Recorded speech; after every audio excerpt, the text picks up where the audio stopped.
put a dome on top of the spill and then suction the oil out of it and then into containers up on the sea level. Well, Fox 10 News reporter Carrie Chow joins us in the studio to take a look at what BP is up against. Carrie?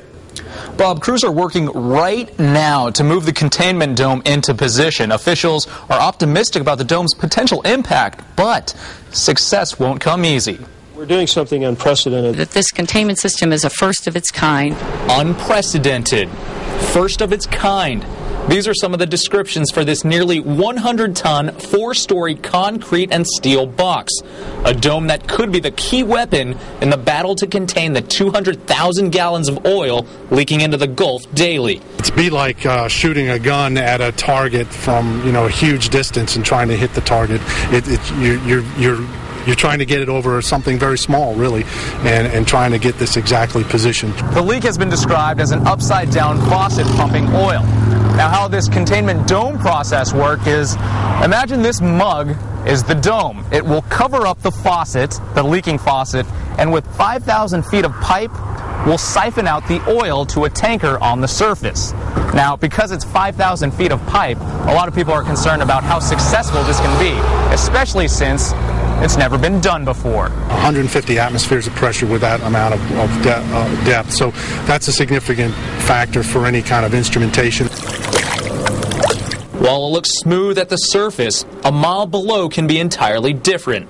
Dr. Ron Keene of USA Marine Sciences and the Dauphin Island Sea Lab says the Mississippi Canyon area's topography could cause problems. The areas around it do have humps and sort of what we might imagine as hills or little mountains or something around the area. So when you imagine currents moving through the area, that's going to make the water kind of go up and down or around and create these eddies in the water that can create just disturbances. As the oil is funneled through the tube, it will happen at temperatures around 40 degrees, which could be another concern.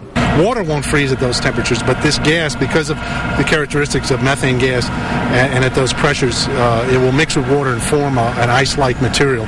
And that's one of the things they're worried about in terms of clogging their line. Another challenge that may arise is visibility. Crews will position the dome with a remote-controlled robotic submarine. If they're going to be using any kind of cameras or things to guide them, you're going to have oil in the water, presumably clouds of which would look like smoke underwater, I imagine.